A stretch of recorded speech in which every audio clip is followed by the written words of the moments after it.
हरिओम। धर्म। आज कुछ धर्म के बारे में चर्चा करते हैं। हमारे यहाँ सनातन में ऋषियों के धर्म ने की व्यापकता, उदारता बहुत कुछ कह गया है। महाभारत में भी धर्म की लड़ाई, अधर्म का विनाश, इसी से ही तो लड़ाई हुई। तो धर्म तो वही है जो दूसरे धर्म का विरोधी न हो। धर्म से ही सब कुछ प्राप्त होता है। क्या है धर्म का लक्षण? धर्म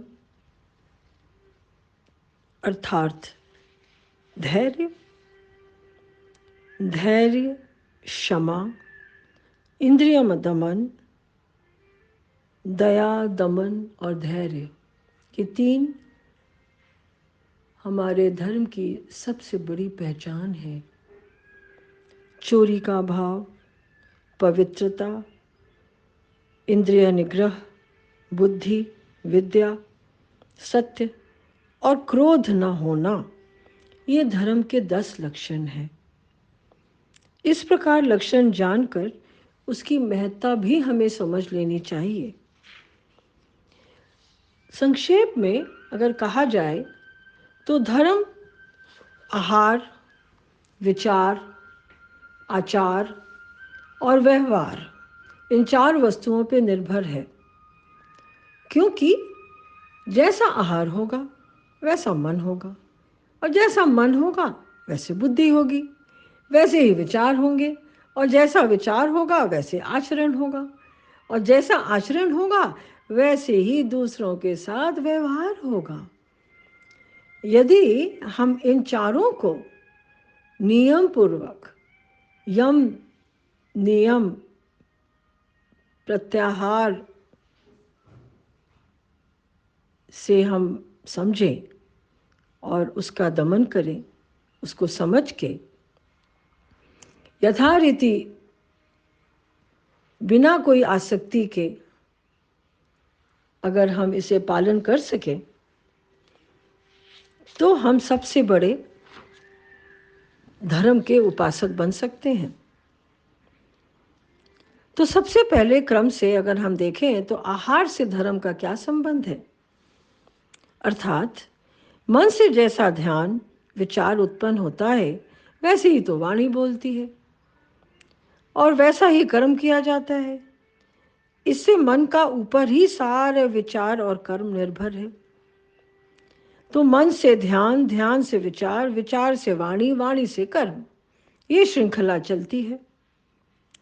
और आहार की शुद्धि होने से ही अंतःकरण की शुद्धि होती है, और अंतःकरण के शुद्ध होने से निश्चल स्मृति प्राप्त होती है, और स्मृति शुद्धि होने जाने पर पूरी ग्रंथियों का क्लेशमय बंधन भी नाश हो जाता है।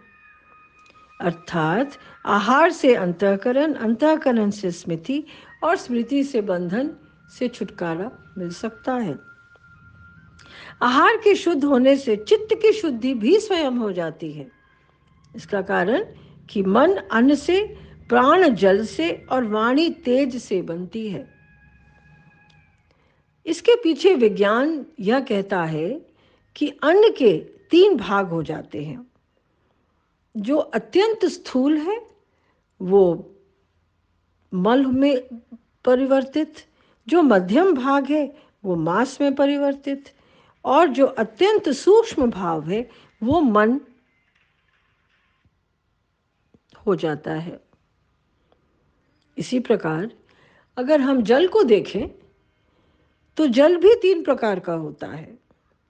उसमें अत्यंत जो स्थूल भाग है वो मूत्र हो जाता है, मध्यम भाग जो है वो रक्त बन जाता है, और जो सूक्ष्म भाग है वो प्राण बन जाता है। इसी प्रकार खाया हुआ घी भी अगर देखें तो तेजस पदार्थ भी 3 प्रकार का हो जाता है। स्थूल भाग अस्थि बन जाता है, मध्यम भाग मज्जा बन जाता है, और सूक्ष्म भाग वाणी हो जाता है। तो इससे सिद्ध हुआ कि जैसे अन्न होगा वैसा मन होगा और वैसे ही विचार होंगे। इसीलिए हमारे शास्त्रकारों ने, हमारे ऋषि मुनियों ने शुद्ध सात्विक आहार की शिक्षा दी है। और ये बात हमें हमारे जीवन में पूर्ण तरह से उतार लेनी चाहिए कि जैसा ही अन्न हम खाएंगे, हम पाएंगे, हमारा जीवन उसी पे ही टिका रहेगा।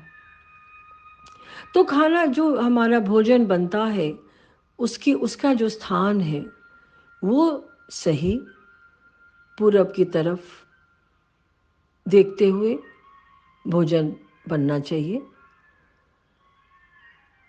जो बना रहा है वो भी शुद्ध होना चाहिए। तो कम से कम नहा के, स्नान करके वो अगर भोजन की तैयारी करता है तो शुद्धता अपने आप भोजन में आ जाती है। और जो भी खाना भोजन बनाता है उसे खूब शांत मन से बनाना चाहिए। फिर जो खाना जो भोजन परोसता है उसके मन में प्रेम होना चाहिए। और जो पा रहे हैं, जो भोजन पा रहे हैं, वो कभी भी क्रोध करके भोजन ना पाए। जब स्वास्थ्य और आचरण अगर क्रोधित है, आचरण अगर क्रोधित है, क्रोध में खाना भोजन नहीं पाना, उस समय गहरी सांस लेके अपने आप को शांत करना और उसके पश्चात आप भोजन पे बैठे और मौन होके भोजन पाए। क्योंकि जितना मौन होके आप भोजन पाओगे उतना आपका मन स्थिर रहेगा और आप भोजन से एक संबंध बना लेंगे। और जब भोजन से संबंध बन जाएगा तो पाचन क्रिया भावात्मक रूप से